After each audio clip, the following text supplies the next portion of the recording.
Baik, Assalamualaikum warahmatullahi wabarakatuh. Waalaikumsalam warahmatullahi wabarakatuh. Sebelumnya, terima kasih ya sudah berkenan hadir gitu dalam sesi konseling kali ini.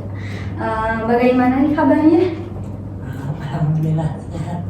Sehat. Kalau boleh tahu tadi kesininya sama siapa? Sama Ustadz Fahad dan teman-teman. Oh, sama Ustadz Fahad sama teman-teman. Naik mobil atau naik motor? Naik motor. Baik, di sini itu sama. Oh, sebelumnya perkenalkan terlebih dahulu ya. Nah, saya Jihan Putri Oktavia. Saya mahasiswa semester 5 program Studi Bimbingan dan Konseling. Sebelumnya mau tanya nih kepada A-nya. Sebelumnya tahu sesi konseling ini dari siapa gitu? Ya bisa dari guru BK, dari guru sama ya beberapa orang lah, teman gitu. Oh, jadi A itu mengetahui konseling ini itu dari guru BK atau dari teman-teman juga mungkin ya, terus dari mudir juga mungkin ya, dari pengurus gitu ya. Oh ya, untuk sekarang mungkin izin juga untuk mencatat permasalahan-permasalahan yang sedang AA rasakan, terus izin juga untuk men-tag videonya boleh?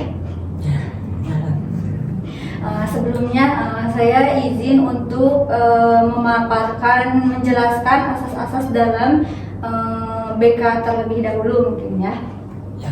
Yang pertama itu ada asas kerahasiaan gitu ya. Jadi apapun yang ceritakan kepada saya, insya Allah akan terjaga gitu ya, privasinya tidak akan disebarluaskan kemanapun. Nah, kalau boleh tahu siapa aja sih yang boleh tahu permasalahan yang sedang rasakan? Mungkin orang yang dapat dipercaya seperti orang tua, terus guru-guru tertentu sama teman dekat. Oh, jadi yang boleh mengetahui permasalahan ini itu orang tua, guru sama teman terdekat mungkin ya. Baik. Yang selanjutnya mungkin di sini ada asas keterbukaan. Jadi apapun yang AA ceritakan tidak sungkan juga boleh gitu ya, menceritakan hal apapun itu bebas karena dalam untuk kelancaran sesi konseling selanjutnya gitu ya. Nah, untuk asas ketiga yaitu asas sukarela. Tadi udah nanya saya sebelumnya itu sudah tahu mengenai sesi konseling ini itu dari guru BK, terus dari pengurus juga dan teman-teman mungkin ya seperti itu. Nah, sebelumnya saya juga sudah melihat intake inform ya yang sudah tulis gitu ya, isi. Nah, dengan ditulis di isinya itu pada tanggal 17 November ya. Nah, nama lengkapnya Muhammad Emir Izaldin Suherman, betul? Nama panggilannya Emir. Kalau alamatnya dari Perumahan Istanbul, Jalan Taman Sari, Mulyasari. Itu tuh di sebelah sana ya? Ya, dekat Gauras. Oh, dekat Gauras. Jadi Emir itu mondok di pesantren Ibadur Rahman. Tapi suka pulang gitu ke rumah? Tergantung, kalau emang diizinkan keluar ya mending pulang aja, nggak mikir gitu. Oh, jadi kalau nggak boleh pulang mah jadi suka pulang gitu? Ya, kalau emang ada waktu kosong gitu boleh keluar dari pondok. Oh, jadi kalau ketika emang diperbolehkan keluar, jadi lebih baik pulang aja gitu? Iya, udah bingung mau kemana juga. Oh, ya mungkin ya dikarenakan emang tempatnya juga dekat mungkin ya dari pondok ke rumah gitu. Iya. Nah, tempat tanggal lahirnya itu di Brebes 7 November 2009 ya. Berarti A itu 15 tahun? Ya. 15 tahun. Terus ada nih di sini tuliskan 3 warna yang A sukai. Yang pertama itu ada biru muda, hitam, sama ungu. Nah, kalau boleh tahu kenapa sih menyukai warna-warna tersebut gitu? Kalau warna biru muda itu menurut saya itu menunjukkan warna cerah, yang dimana warna cerah biru muda itu diibaratkan seperti warna air laut yang setiap memandangnya tuh bikin hati tenang. Terus kalau warna hitam itu seperti warna yang gelap yang menutupi kesedihan-kesedihan dan jati diri keburukan seseorang. Terus kalau warna ungu itu adalah ya warna yang anak anggap netral, yang dimana dia itu tidak mendukung yang lemah sama mendukung yang kuat, jadi dia di tengah-tengah posisinya.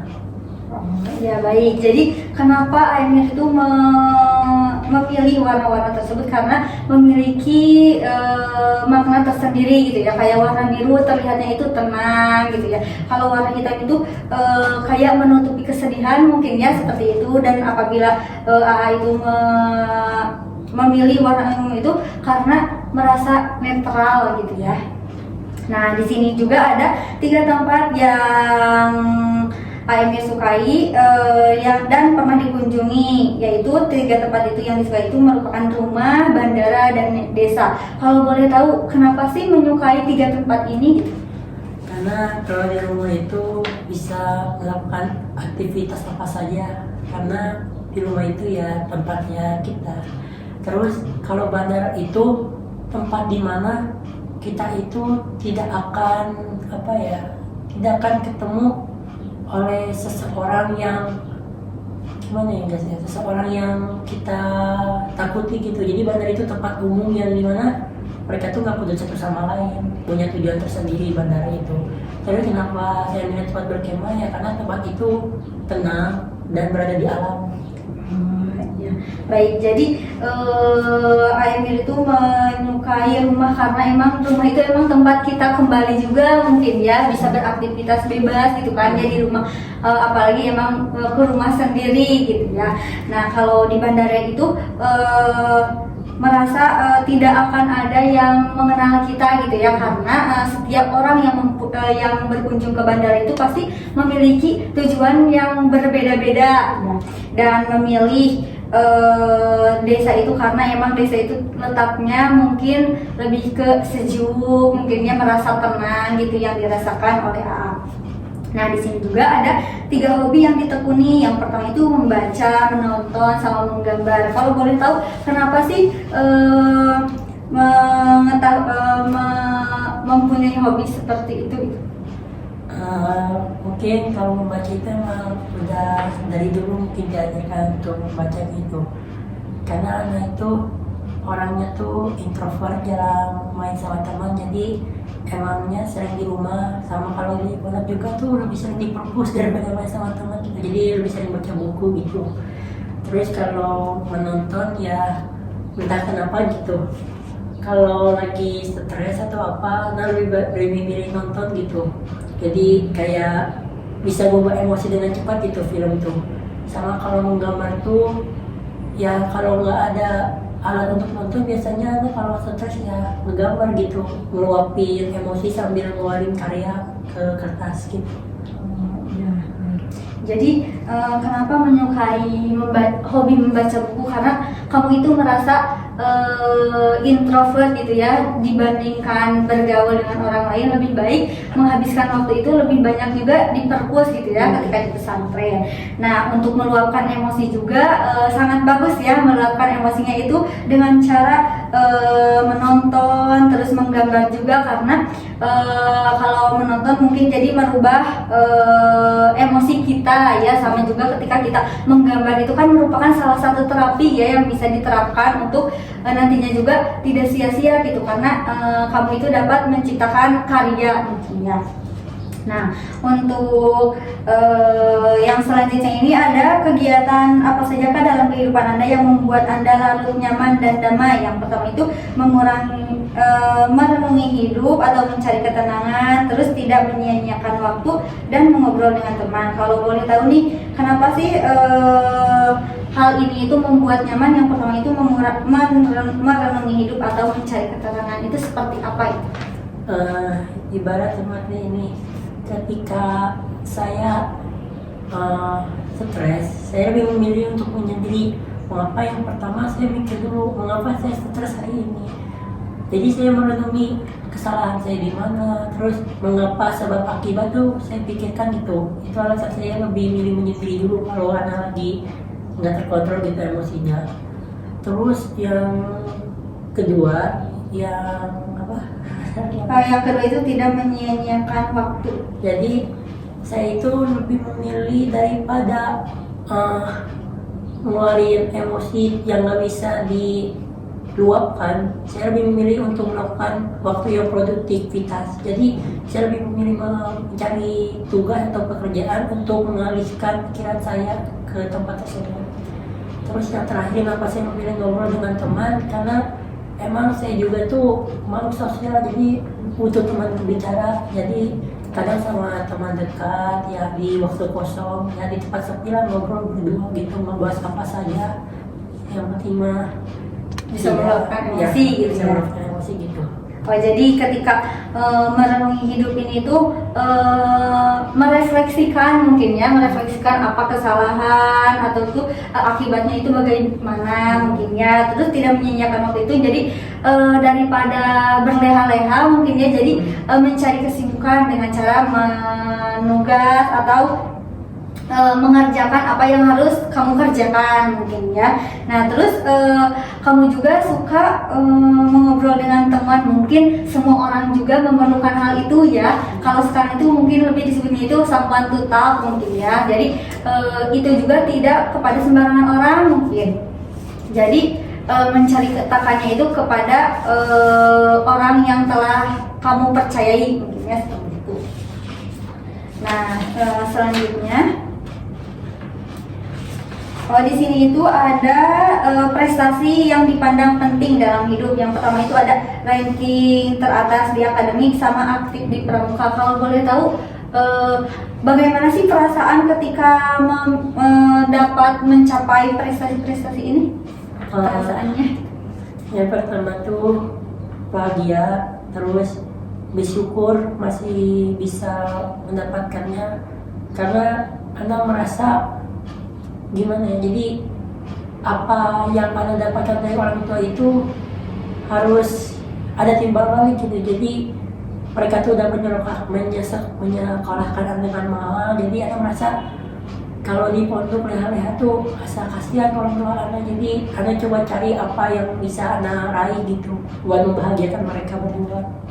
Oh, jadi perasaan yang dirasakan oleh kamu itu yaitu merasa bahagia gitu ya ketika mendapatkan prestasi-prestasi tersebut, terus bersyukur juga sehingga membuat kamu itu ingin selalu bersungguh-sungguh gitu ya, setidaknya untuk bisa membahagiakan kedua orang tua kamu yang sudah memberikan biaya gitu ya dalam sekolah ini gitu ya. Nah yang selanjutnya, 3 hal yang Anda inginkan dalam hidup untuk lebih baik atau mengalami peningkatan, yaitu memiliki kesabaran yang tinggi, selalu berprasangka baik, dan dapat merangkul teman. Nah kalau boleh tahu nih, poin yang ke-1 itu memiliki kesabaran yang tinggi itu seperti apa? Saya itu tipe orang itu pragmatis, jadi gimana itu saya itu selalu instan gitu, jadi gak terlalu mau terlarut dalam masalah, jadi pengen cepat selesai. Dan ini tuh salah satu masalah yang kurang bisa Anda hadapi, seperti menghadapi teman-teman yang agak ekstrovertnya luar biasa gitu. Jadi ya Anda berharap bisa dapat kesabaran tinggi menghadapi mereka, segala hal yang mereka lakukan kepada Anda seperti teman-teman Anda yang lainnya. Oh, jadi ketika mungkin berada di, khususnya gitu ya, berada di lingkungan pesantren itu harus kamu yang introvert itu harus bergelut dengan orang-orang yang ekstrovertnya luar biasa mungkin ya. Mungkin Anda itu ingin lebih memiliki kesabaran lebihnya itu dalam hal pertemanan khususnya mungkin ya untuk kali ini. Seperti itu. Ya. Nah, yang selanjutnya ada selalu berprasangka baik kepada siapa sih? Ya, kepada teman. Kenapa? Karena saya itu dulunya selalu berprasangka buruk kepada mereka, sebab apa yang Anda rasakan terhadap mereka itu emang gak tahu kenapa selalu berkaya gitu. Jadi tiap ada apa yang mereka lakukan tuh anak tuh selalu berasangka buruk ke mereka, padahal anak tuh berharap bisa berasangka baik ke mereka gitu, karena emang gitulah olah-olah mereka gitu. Oh, jadi selalu berprasangka baik itu kepada teman-teman ya, karena kamu itu merasa ketika teman-teman memperlakukan kamu itu pasti berprasangkanya itu selalu buruk gitu. Maka dari itu kamu itu ingin memiliki prasangka baik gitu ya kepada teman-teman kamu gitu ya. Nah, selanjutnya dapat merangkul teman dalam hal apa sih gitu merangkulnya? Merangkulnya tuh dalam hal kebaikan, karena banyak teman-teman anak yang emang dia itu pintar tapi dalam hal merangkulnya tuh kurang, jadi anak tuh pengen bisa jadi pemersatu bagi mereka gitu. Jadi gak ada yang menang, gak ada yang kalah, jadi kami tuh satu gitu, karena kami juga masih punya egois mungkin masing-masing kami. Oh, jadi Ata itu ingin lebih bisa merangkul teman-teman agar bersatu gitu ya, bareng-bareng gitu dalam kelas atau kelompok atau angkatan gitu? Dalam angkatan gitu, karena ya gimana ya, kami tuh belum bisa menerima kekurangan sama kelebihan kami masing-masing gitu, satu sama lain. Oh, jadi Ata itu lebih merasa ada rasa egois yang masih tertanam dalam diri kalian gitu. Oh iya, baik. Kalau boleh tahu nih, kenapa sih kamu membutuhkan sesi konseling ini? Ya, yang pasti itu untuk memperbaiki diri dari segala hal-hal yang kurang dari diri anak, terus mencari solusi untuk menemukan hal tersebut lah. Oh ya, jadi kenapa Ata ingin mengikuti sesi konseling kali ini, yaitu karena ingin memperbaiki diri gitu ya, menjadi lebih baik dan mencari solusinya gitu ya. Kalau sebutannya mau Anda, Anta atau apa? Yang nyaman aja gitu. Panggil Emir aja panggilannya. Ya, baik. Nah, untuk sebelumnya nih, apakah permasalahan ini itu pernah diselesaikan gitu? Pernah dari kelas 7 gitu. Mungkin memang kami kelas 7 itu emang belum paham di satu sama lain, jadi masalahnya masih terlarut gitu, masih ada sampai sekarang gitu. Jadi ya belum selesai masalahnya. Kalau boleh tahu sama siapa sih dulu sesi konseling atau bagaimana? Dulu pernah sama guru BK sama sesi ini kami ngobrol gitu. Awalnya kan udah ada solusinya gitu, tapi ya gimana pun yang namanya orang ekstrovert ya pasti aktif gitu mereka. Terus karena mungkin di pondok itu bosan, mungkin gak ada apa yang bisa mereka lakukan, karena emang mungkin bagi mereka itu bercanda mungkin, tapi bagi kami yang introvert mungkin agak risih gitu, jadi agak kurang gitu untuk nyari ketenangan gitu. Jadi ya nyaman gak nyaman ya setiap hari pasti ada. Oh, jadi kamu itu, jadi Emir itu merasa apa yang dilakukan oleh teman-teman Emir itu mengganggu kamu gitu ya. Mungkin yang dimaksud dari mereka itu tidak mengganggu Emir, tapi hal itu tuh untuk kaum introvert itu sangat mengganggu gitu ya. Dalam mengganggunya juga hampir setiap hari atau bagaimana? Ya itu tergantung orangnya gitu. Biasanya pindah-pindah mereka ganggunya, kadang ke teman anak yang introvert, kadang anak ya anak sih nggak masalah gitu, asalkan mereka nggak ganggunya tuh ketika anak sedang produktivitas, sedang ngerjain tugas gitu. Jadi ya selama mereka nggak keganggu ketika anak ada tugas atau anak lagi mengerjakan sesuatu, ya anak fine-fine aja. Jadi ketika teman-teman itu mengganggu, namun ketika sedang tidak produktif itu ya nggak apa-apa gitu ya. Tapi jangan sampai ketika Emir sedang produktif gitu, tapi mereka itu mengganggu Emir gitu. Kalau gitu mah kamu sangat merasa risih gitu ya dengan perlakuan mereka gitu ya. Nah, untuk dalam sesi konseling kali ini nih, apa sih yang akan didiskusikan terlebih dahulu gitu? Mengenai hal apa gitu? Mungkin hubungan dengan teman-teman, masalah hubungan dengan teman. Hubungan seperti apa sih yang bersama teman-teman itu bagaimana gitu, kenapa? Ya, anak itu ya tipenya tuh ya seperti itu, introvert, terus agak pragmatis sama ya fleksibel, bisa dibilang ya fleksibel. Tapi yang ini karena di garis bawahi sebagai orang yang agak pragmatis, terus idealisme. Kalau kata para guru tuh ya anak tuh idealisme menuju kesempurnaan terus gitu. Jadi anak itu punya apa ya namanya tuh menstrukturkan beberapa teman gitu dalam kehidupan anak. Jadi ada teman yang emang anak nggak mau ketemu, anak jauhin karena emang anak udah risih sama mereka. Terus ada beberapa teman yang emang anak anggap biasa aja. Terus ada yang anak anggap sebagai teman dekat. Jadi ada 3 golongan di dalam pandangan anak gitu terhadap teman gitu. Oh iya, baik. Jadi maksud dari hubungan dengan teman itu karena Emir itu merasa introvert, terus pragmatis, fleksibel, dan beberapa orang menyebut Emir itu seseorang yang idealisme. Jadi pertemanan itu juga ada strukturnya mungkin ya ada yang teman jauh, terus ada biasa aja, sama yang teman dekat. Kalau boleh tahu nih, teman jauh itu seperti apa sih? Yang pertama tuh menurut anak tuh orang yang dia itu sudah dikatakan berapa kali kalau anak tuh gak nyaman, tapi mereka tuh tetap aja gitu ngeganggu anak. Nah itu biasanya orang yang anak jauhin, yang nggak pernah ajak ngobrol, diam. Walaupun begitu ya anak tetap menghormati bila mereka emang butuh bantuan dari anak, ya anak datang gitu.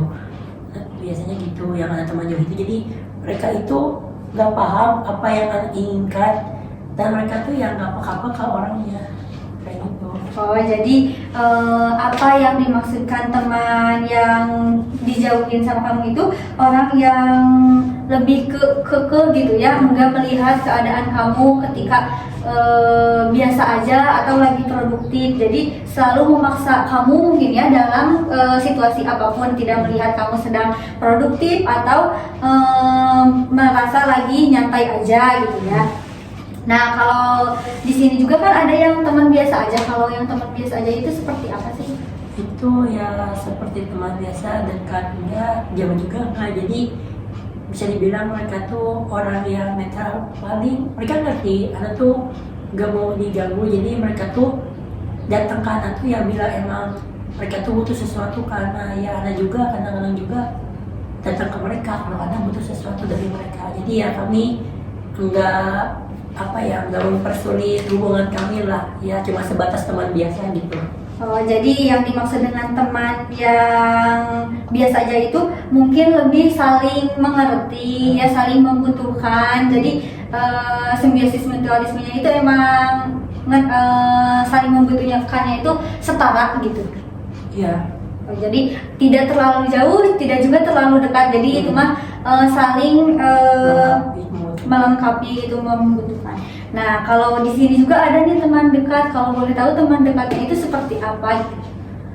Teman yang bisa diajak ngobrol, bisa mengasah suasana nyaman, terus mereka tuh mengerti banget keadaan anak ketika emang anak lagi, ya tuh mereka tahu gitu kalau anak tuh lagi keadaannya tuh senang, bad mood atau gimana gitu, mereka tahu gitu. Jadi bila emang anak butuh ruang, mereka tuh pasti ngeberi. Kalau anak lagi bahagia, pasti mereka tuh ada untuk anak. Pokoknya mereka tuh teman yang menurut anak tuh tidak pernah ikut campur urusan-urusan yang emang di kehidupan anak tuh gimana ya? Ya tuh mereka tuh teman berharga bagi anak lah, yang paling ngerti anak, yang dapat merangkul anak gitu.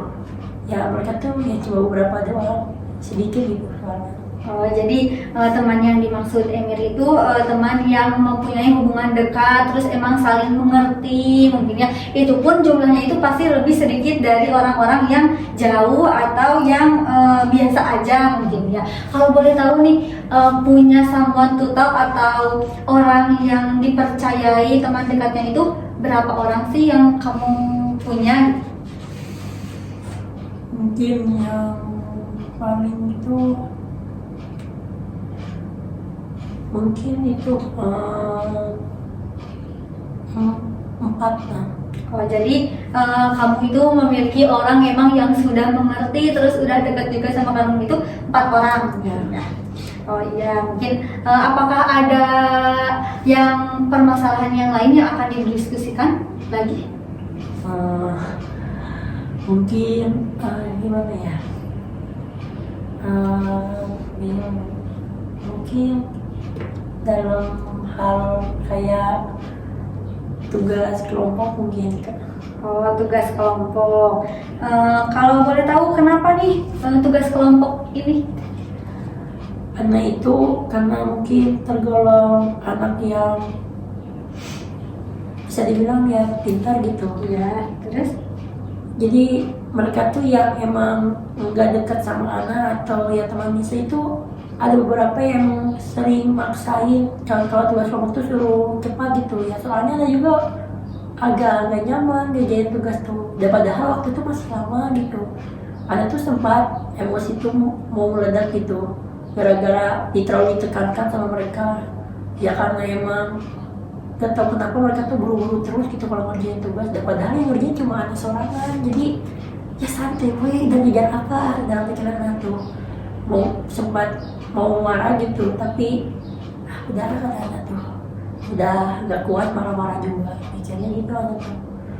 Ya emang pengen tuh apa ya nggak apa-apa kerja kelompok tuh, tapi anak tuh gak nyamannya tuh mereka tuh terlalu mengandalkan diri anak, sedangkan mereka tuh nggak mau berjuang katanya ngerjain tugas tuh. Jadi anak tuh mikir daripada kerja kelompok terus mending kerjain sendiri atau enggak bareng teman yang bisa diandalkan itu pertama gitu. Terlalu yang dipaksakan sama itu sebenarnya. Jadi agak gak nyaman juga di lingkungan tuh gara-gara pemaksaan kayak gitu. Oh, jadi dalam tugas kelompok ini karena emang kamu itu mungkin diketahui oleh banyak orang yang emang mungkin pintar ya, terus emang mudah dalam segala hal mungkin ya anggapan orang lain, sehingga teman-teman yang sekelompok kamu itu selalu memaksakan kamu gitu ya ketika ingin nugas itu, tapi dalam deadline yang masih lama, tapi teman-teman kamu itu selalu menekankan pengen cepat gitu dalam tugasnya. Namun dalam kerja kelompoknya itu teman-teman kamu juga kurang berkontribusi gitu ya dalam pengerjaannya gitu. Jadi kamu itu merasa kesal mungkin ya, sempat ingin marah, namun kamu juga sudah habis energinya atau bagaimana gitu karena mau marah terus enggak jadi gitu. Bukan habis energi sih, tapi karena emang udah malas lah lebih tepatnya tuh. Jadi udahlah, karena dulu kelas itu emang udah sering marah-marah ke mereka, tapi mereka yang nggak peka-peka terus mikir kelas 8 ngapain gitu, terus kata anak tuh udahlah ya, biarin aja mereka tuh udah hidup-hidup mereka nggak tahu mikir. Jadi dari kelas 8 sampai kelas 9 tuh udah nggak pernah marah-marah lagi, nggak peduli mereka mau ngapain, terserah mereka lah, nggak mikir. Setidaknya ya anak kalau ngerjain tugas ya paling bareng teman yang dekat aja gitu. Oh, jadi emang kejadiannya ini itu dari kelas 1 SMP gitu ya sampai sekarang kelas 9. Namun teman-temannya itu tuh nggak ngerti terus gitu ya dalam keadaan kamu gitu ya. Dari kelas 1 sampai kelas sekarang pun masih seperti itu kepada kamu. Iya, masih lah. Oh, jadi kejadiannya itu terus-menerus gitu ya, tidak ada perubahan. Nah, kalau mau tahu apakah ada yang ingin didiskusikan kembali? Sudah. Nah, di sini itu jadi yang akan didiskusikan itu mengenai hubungan dengan teman, yaitu kamu itu merasa emang introvert, terus pragmatis, fleksibel, dan sebagian orang menyebutkan kamu itu idealisme. sehingga kamu itu ada bisa menstrukturkan teman-teman, ada teman yang jauh atau ada yang teman biasa aja sama teman dekat gitu ya. Di sini juga kamu juga menyebutkan ada permasalahan dalam mengenai tugas kelompok dikarenakan kamu itu merasa terkenal dengan kepintaran kamu, sehingga teman-teman yang dekat dengan kamu juga selalu menekan atau memaksa kamu untuk mengerjakan tugas, namun teman-teman kamu itu tidak atau kurang berkontribusi gitu ya dalam pengerjaan kelompoknya. Nah, kalau boleh tahu nih, dalam sesi konseling kali ini permasalahan yang mana dulu sih yang mau diselesaikan, mau yang ke satu atau yang kedua mengenai hubungan dengan teman atau tugas kelompok? Yang pertama. Yang hubungan dengan teman dulu ya.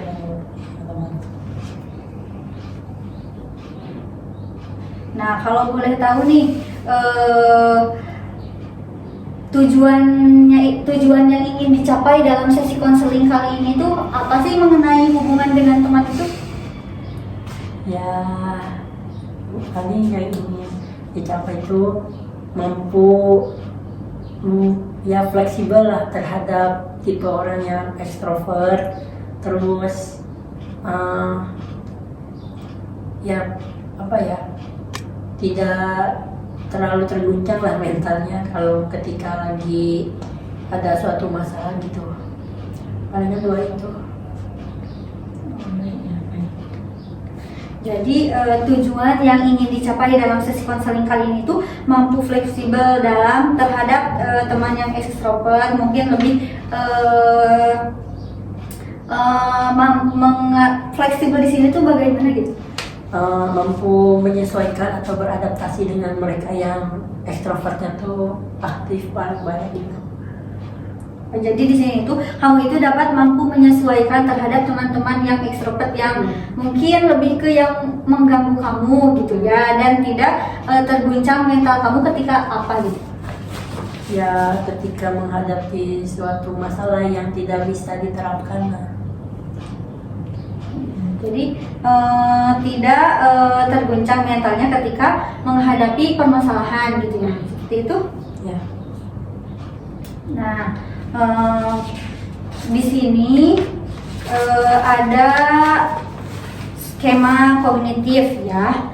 Di sini itu skema kognitif itu lebih ke situasi, pikiran, terus perasaan, sama tindakan. Nah, di situasi apa sih teman-teman itu di situasi apa teman-teman hubungan dengan teman-teman itu terjadi di mana gitu? Di kelas. Di kelas.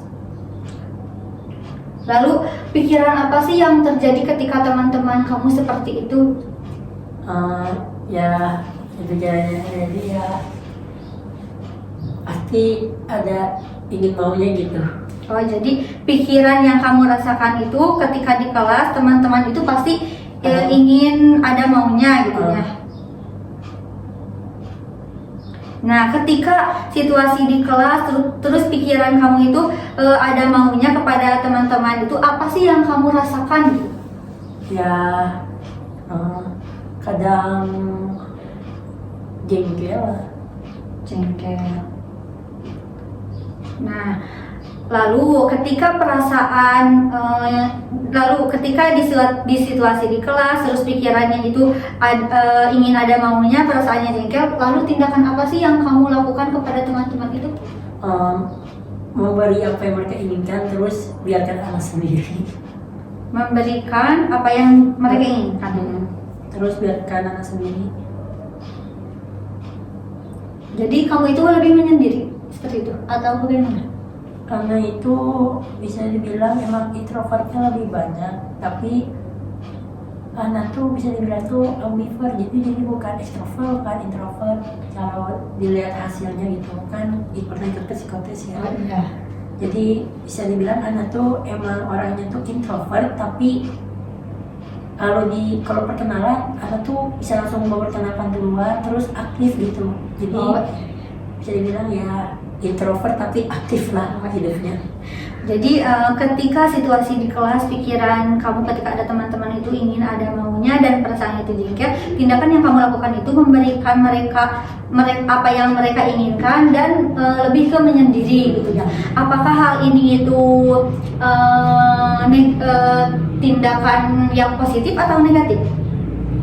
Tergantung apa yang mereka minta. Biasanya kalau selama mereka nggak minta jawaban terus ya selama mereka nggak minta jawaban ya menurutnya fine aja. Biasanya mungkin karena emang karena punya beberapa barang yang emang bisa dibawa ke kelas kayak permainan papan gitu. Karena kan punya gitu dia di asrama tuh.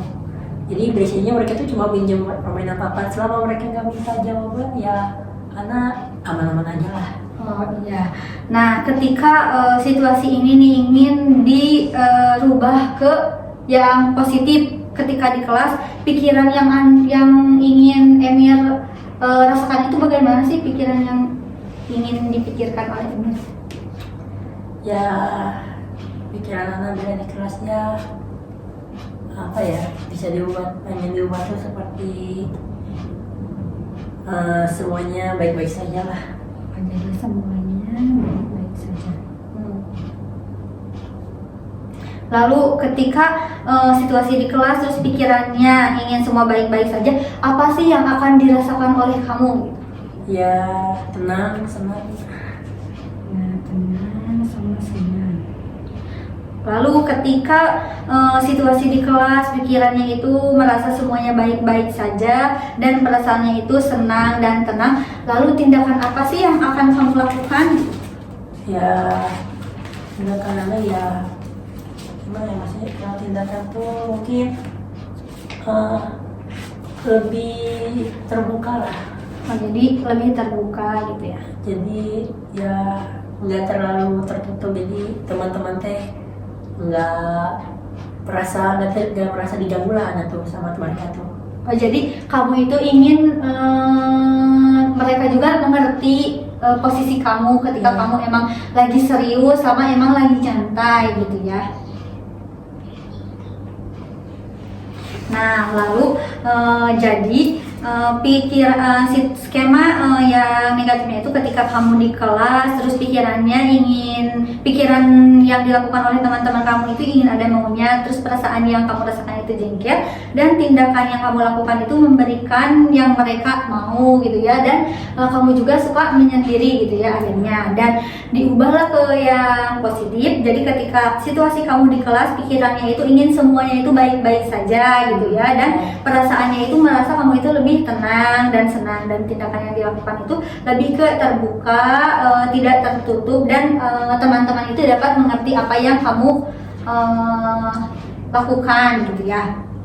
Nah, ketika hal apa sih yang ingin kamu lakukan untuk mewujudkan skema yang ini itu, apa sih yang akan kamu lakukan ketika kamu ingin situasinya di kelas terus semua pikirannya itu semuanya baik-baik saja dan perasaannya itu senang dan tenang, tindakannya itu lebih terbuka dan tidak tertutup, terus dimengerti, apa sih yang akan kamu lakukan gitu? Yang pasti anak itu mengubah mindset pikiran anak gitu, karena biasanya semua tindakan tuh pasti dimulai dari pikiran gitu ya. Terus yang kedua tuh anak itu tidak anak dan teman-teman anak tuh tidak melakukan tindakan yang bikin rugian gitu, karena biasanya kalau satu dirujak pasti bakal dibalas gitu biasanya. Bagaimana contoh yang tidak melakukan apa? Tidak melakukan tindakan yang dirugikan, jadi kayak nyontek gitu kan, yang udah nyampe dari jawaban kan merasa dirugikan, akibatnya tuh jadi hubungan kami itu menjauh terus ya, itulah contohnya. Jadi kami tuh sama-sama nggak mau dirugikan gitu kami tuh. Oh, iya, baik. Jadi untuk yang ingin dilakukannya itu mengubah mindset pikiran kamu ya. Kalau boleh tahu mengubah mindsetnya itu dalam hal apa gitu? Dalam hal berprasangka, terus dalam hal menghadapi suatu masalah. Apakah ada lagi? Udah. Jadi mengubah mindsetnya itu dalam pikiran itu kayak berprasangka itu lebih baik lagi mungkin ya ke teman-teman. Terus menghadapi masalahnya itu seperti apa gitu? Kayak masalah anak itu nggak bisa menghadapi masalah perasaan, karena masalah perasaan tuh nggak bisa diterapkan gitu. Jadi anak itu berusaha gimana caranya gitu. Jadi ketika menghadapi masalah perasaan tuh bisa dihadapi, bisa diselesaikan gitu dengan diri sendiri gitu. Soalnya anak kurang bisa menghadapi masalah perasaan gitu. Jadi kalau masalah yang diterapkan kan kayak masalah yang mekanikal, jadi ada caranya gitu. Kalau perasaan tuh rapuh gitu bagi anak itu. Jadi salah perkataan, salah perbuatan itu bisa menyakiti perasaan orang lain gitu. Oh jadi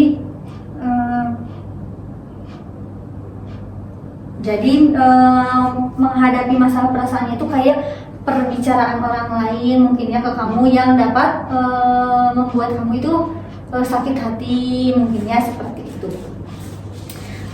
Nah jadi tindakan yang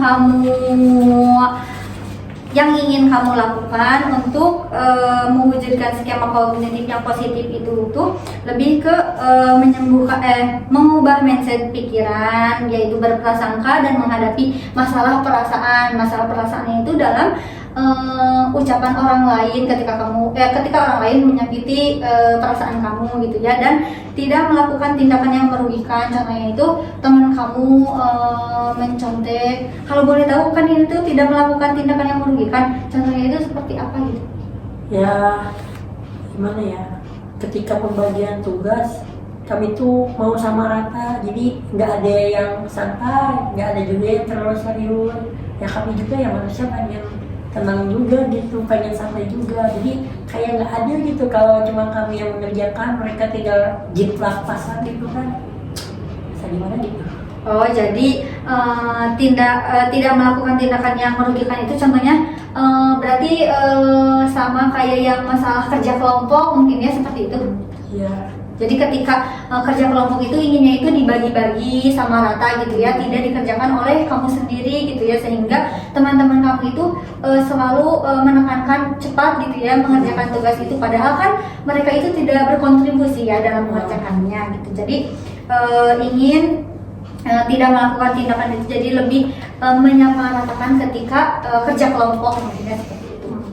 Nah mungkin untuk sesi konseling kali ini kalau boleh tahu nih skala gitu ya, ketika diskalakan dari 0 sampai 10,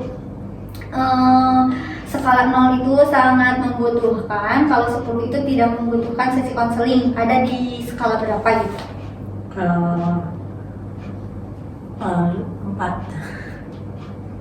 Berarti sangat membutuhkan sesi konseling kali ini gitu ya. Nah, ketika skalanya membutuhkan konseling itu di skala 4, kalau keadaan kamu nih sekarang ada di skala berapa gitu? Mungkin 6 mungkin. 6. Kenapa sih di skala 6 gitu? Karena Ana juga ya dalam menghadapi masalah-masalah seperti itu udah hal yang biasa gitu, jadi nggak bosan-bosan gitu ngadepinnya, jadi ya butuh jadinya. Oh, jadi keadaan kamu di skala 6 itu karena kamu itu merasa sudah biasa gitu ya, tapi kamu itu ingin mencoba untuk menyelesaikan permasalahan itu dan mencari jalan keluarnya gitu ya. Nah, kalau boleh tahu nih harapan kamu menghadapi bisa berubah itu ada di skala berapa gitu? Ya, kalau bisa ya 9 lah. Oh, berarti sangat tinggi sekali ya kalau untuk di skala 9 gitu ya.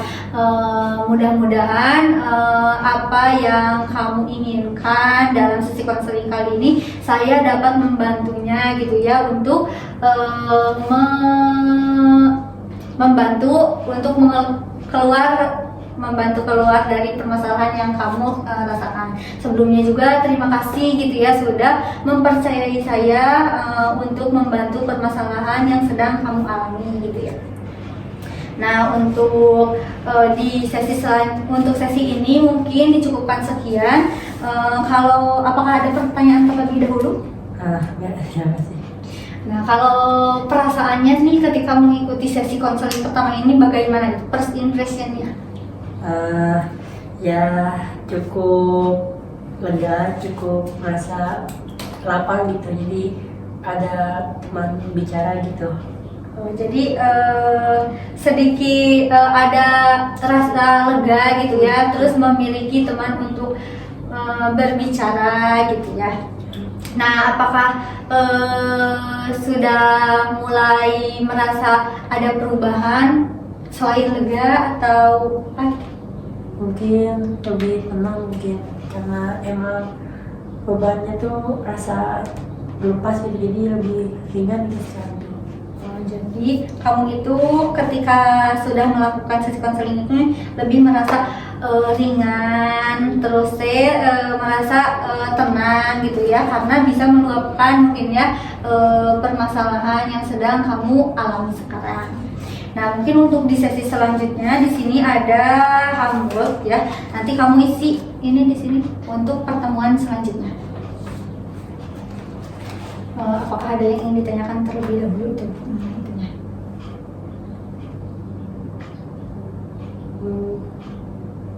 Terima kasih. Sudah. Nah, nanti kalau semisal ada yang ingin ditanyakan, boleh ditanyakan dulu ya lewat Kang Pahan terlebih dahulu, mungkin nanti oleh Kang Pahan disampaikan kepada saya. Nah, untuk sesi selanjutnya mungkin akan direncanakan lagi nanti ya sesuai jadwal. Saya ucapkan terima kasih gitu ya sudah berkenan hadir dalam sesi konseling kali ini. Mohon maaf apabila ada kekurangan atau salah dalam pengucapan. Cukup sekian mungkin ya, apabila tidak ada yang ingin ditanyakan terlebih dahulu. Wassalamualaikum warahmatullahi wabarakatuh. Waalaikumsalam warahmatullahi wabarakatuh.